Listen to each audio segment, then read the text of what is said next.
بسم اللہ الرحمن الرحیم۔ سن سکو تو سنو میں خوش آمدید۔ ایک نئے ناول کے ساتھ آپ کی خدمت میں حاضر ہیں۔ ناول کا عنوان ہے بدگمانی۔ اگر آپ نے ابھی تک ہمارا چینل سبسکرائب نہیں کیا تو ہمارے چینل کو سبسکرائب کریں اور بیل آئیکن کو پریس کرنا مت بھولیے گا تاکہ آنے والی تمام اقساط، تمام کہانیاں، تمام ناول آپ کو بر وقت ملتے رہیں۔ شکریہ۔ کچھ ایسی ہی پل میں تولا پل میں ماشا والی طبیعت تھی اس کی کہ لمحوں میں اگلے سے بدگمان ہو جائے اور پھر لاکھ جتن کر لو اس کی بدگمانی ختم ہونے میں ہی نہ آتی تھی، مگر جانے کیسے ہی اخلاق انقلاب آ جاتا تھا۔ کبھی کبھار وہی زارا قرۂ ارض پر سب سے مہربان ہستی کا روپ دھار لیتی تھی۔ اسکاٹ لینڈ کے خوبصورت سرزمین پر پیدا ہونے والی خوبصورت سی زارا کے والد ایک پاکستانی تھے جن کا اپنا کاروبار تھا۔ عرصہ 40 سال سے اس ملک میں ہونے کے باعث اسی ملک کے باشندے لگتے تھے۔ ایک بیٹا حارث اور بیٹی زارا بھی اسی تہذیب کے رنگ میں رنگ گئے تھے، لیکن جب بچپن کے منازل طے کر کے زارا نے جوانی میں قدم رکھا تو احسن میاں کو ایک نئی فکر نے آن لیا کہ بیٹی کی شادی کسی اچھے پاکستانی لڑکے سے ہو۔ اسکاٹ لینڈ میں ہی مقیم احسن بیگ کے کئی دوستوں کے ہاں سے رشتے آئے، لیکن زارا نے اپنی رضامندی ان کے دوست کے بیٹے جمشید کے لیے دی تھی جو کہ ایک ڈاکٹر تھا اور پچھلے ماہ پاکستان سے لندن آیا ہوا تھا۔ وہیں سے اپنے والد کے کہنے پر ان کے بچپن کے دوست سے ملنے اسکاٹ لینڈ گیا تو اس کی مردانہ وجاہت نے زارا کو اور سادگی اور اپنے اقدار کی عزت و محبت نے احسن بیگ اور ان کی بیوی کو اس کا دیوانہ کر دیا۔ بیٹی کا لندن چلے جانا ان کو کھٹکا تو، لیکن زارا کی نظروں میں پسندیدگی کے رنگ دیکھ کر انہوں نے اپنے ہی دل کے اعتراض کو مسترد کر دیا۔ شادی پاکستان میں ہونا طے پائی تھی۔ یوں 3 ماہ کے مختصر عرصے میں زارا احسن سے زارا جمشید بن کر وہ پاکستان سے اسکاٹ لینڈ اور پھر ایک ہفتے بعد جمشید کے سنگ لندن آ گئی۔ جمشید اپنے حلقہ احباب میں جم اور زارا زری تھی، لیکن جمشید ہمیشہ اسے زارا ہی کہہ کر بلاتا تھا، پاپا کی طرح۔ اس کا پیار بھی پاپا کی طرح ہی تھا، شفقت کا رنگ لیے ہوئے۔ ہر چھوٹے بڑے کے لیے احترام کا انداز زری کو بہت بھاتا تھا۔ اس نے نوکری کرنا چاہی تو جمشید نے ضرورت نہیں کہہ کر اسے ناراض کر دیا اور پھر بعد میں پیار سے منا بھی لیا کہ اسے پہلے اپنی فیملی کی تکمیل کرنا تھی۔ اس کے ساتھ کے دوستوں کے 2 3 بچے تھے اور پھر زری تھوڑے تردد سے مان گئی۔ زندگی خوبصورت انداز سے گزرنے لگی۔ جمشید کے پیار کے سائے میں اسے کسی شے کی کمی محسوس نہ ہوتی تھی۔ شروع میں ہر مہینے وہ باقاعدگی سے 2 دن کے لیے اسکاٹ لینڈ جاتے تھے، اب آہستہ آہستہ وقفہ بڑھنے لگا تھا۔ ہنی مون کے لیے اسکاٹ لینڈ گئے جہاں زری کو لگا کہ دنیا میں اگر کہیں جنت ہے تو یہی ہے۔ پیار اور محبت کا یہ جنون بڑھتا ہی جا رہا تھا۔ خوشیوں کے ہنڈولے میں جھولتے 1 سال پر لگا کر اڑ گیا۔ جمشید بھی وہی تھا، اس کا پیار بھی وہی، بس ذرا روٹین تھوڑی سی مصروفیت والی ہو رہی تھی۔ تب زری کی وہ عادت جس کا شروع میں تذکرہ ہوا ہے، بدگمانی والی، وہ عود کر آئی۔ عجیب عجیب خیالات کے ناگ پھن اٹھانے لگتے۔ وہ یہ سوچنے لگتی کہیں اس نے غلط فیصلہ تو نہیں کر دیا۔ اسے اپنے باقی طلبگار یاد آنے لگتے اور وہ عام سطحی سوچ رکھنے والی احمق لڑکیوں کی طرح جمشید کا موازنہ باقی طلبگاروں سے کرنے لگتی۔ ہما لندن میں اس کی بہت اچھی دوست تھی، اس کے بھائی کی کلاس فیلو۔ عمر میں اس سے 2 3 سال بڑی ہی ہوگی، لیکن چونکہ بچپن سے ساتھ تھا اس لیے اس تفاوت کی اہمیت نہ تھی، اور کیونکہ شادی کے بعد دونوں لندن میں تھیں، گھر میں 10 منٹ کی ڈرائیو پر، اور دونوں نوکری بھی نہیں کر رہی تھیں، اس لیے بہت آنا جانا تھا۔ ہما کے 2 بچے تھے۔ اسکول چھوڑ کر واپس آ کر زری کو کال کرتی اور یا تو اسے اپنے پاس بلا لیتی یا فون پر ہی گھنٹوں گپ شپ ہوتی۔ دونوں کے شوہر 5 بجے سے قبل واپس نہ آتے تھے، اس لیے کافی وقت ہوتا تھا۔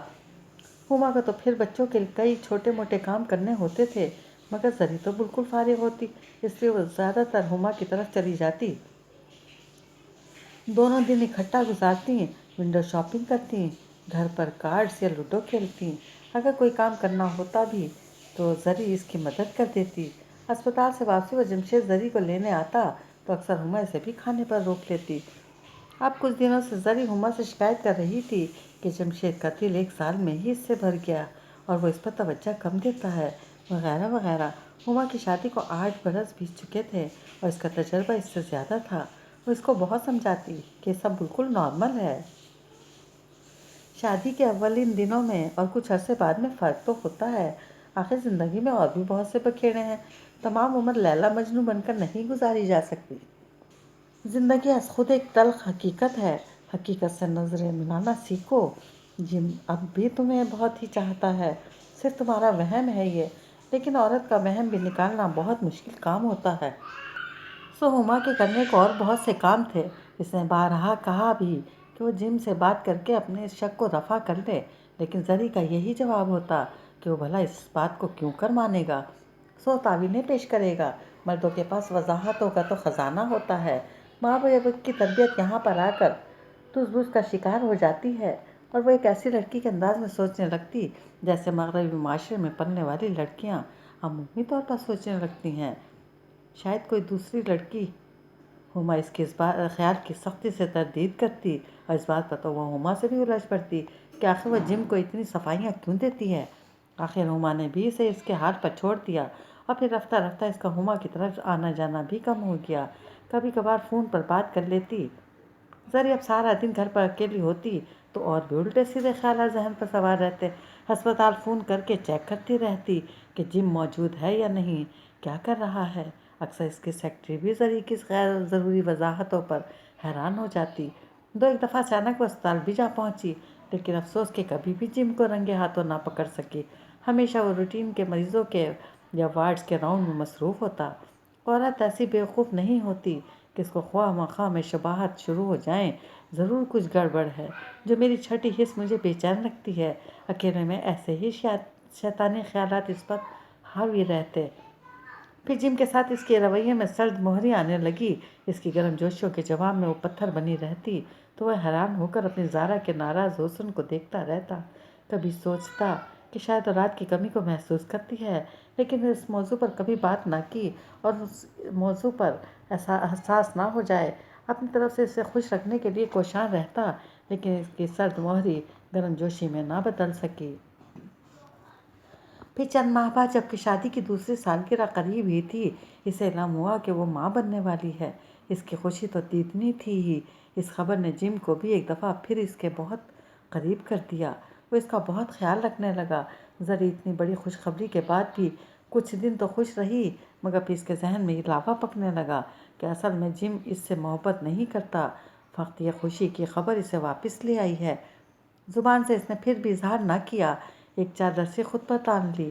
جم نے پھر بھی اس کی حالیہ کیفیت کی وجہ سے اس کے مزاج کی تلخی کو معمول کی تبدیلی سمجھا۔ اول کے مہینے تھے اور اس کی متلی اور رکائیاں رکنے میں نہ آ رہی تھیں۔ کھانا پینا مشکل ہو جاتا۔ جم اس کے لیے طرح طرح کی کھٹی میٹھی چیزیں اور پھل وغیرہ لے کر آتا، لیکن اسے صرف لیموں چوسنا بھاتا تھا۔ زبردستی کبھی جوس اور کبھی دودھ لے لیتی تھی۔ پھر انہی دنوں وہ رات آئی کہ شاید اس کو تقدیر نے فیصلہ کن رات کے طور پر مقدر کیا تھا۔ جم کسی مریض کو فائل لیے بیٹھا تھا۔ زری رات 9 بجے ہی بستر پر جا لیٹی اور سو گئی۔ طبیعت میں کچھ گرانی سی محسوس کر رہی تھی۔ رات کے جانے کس پہر اس کی آنکھ کھلی، زیرو کا بلب جل رہا تھا۔ رات کے 12 بجے کا وقت تھا، اور لندن میں سردیوں کی رات 12 بجے کی حالت وہی سمجھ سکتے ہیں جنہوں نے وہاں رہ کر دیکھا ہو۔ خون کی اپنی انتہا پر ہوتی ہے۔ باہر برف باری بھی ہو رہی تھی۔ جم بستر پر نہ تھا۔ وہ ایک لمحے کو پریشان سی ہو گئی، بستر سے نکلی کہ اسے دیکھے تو ایک دم چکر آیا۔ غسل خانے میں بمشکل پہنچی اور بے تحاشا الٹیاں شروع ہو گئیں۔ تھوڑا سا سنبھلی تو ہاتھ منہ دھو کر باہر نکلی اور کچن میں آئی کہ فریج سے لیموں نکال کر چوسے تو طبیعت سنبھلے، مگر قسمت کہ فریج میں لیموں کا آدھا ٹکڑا بھی نہ تھا۔ اس نے نمک اور کالی مرچ ملا کر زبان پر رکھا۔ پھر اسے خیال آیا کہ جم گھر پر نہیں ہے۔ گھر تھا بھی کتنا سا، 2 کمروں اور ایک ٹی وی لاؤنج اور ڈرائنگ ڈائننگ پر مشتمل چھوٹا سا فلیٹ۔ بیرون دروازے کو باہر سے تالا لگا گیا تھا تاکہ اس کی واپسی کی اسے خبر نہ ہو۔ اچھا تو گویا یہ لچھن ہے، یہ سمجھ کر کہ میں سو رہی ہوں۔ موصوف کہیں جھک مارنے چلے گئے ہیں۔ وہ بے بسی سے ہونٹ کاٹنے لگی، آنکھوں سے آنسو رواں ہو گئے۔ اسی وقت پاپا کو فون کرنے کا سوچا، لیکن ان کی عمر، صحت اور پریشانی کا سوچ کر خود پر برداشت کرنے لگی اور وہیں ٹی وی روم میں صوفے پر ڈھہ گئی۔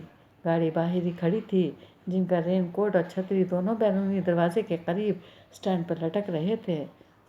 آئی ہوگی لینے، خود ہی وہ ہرافہ جس کے ساتھ اس وقت دادیش دے رہا ہے۔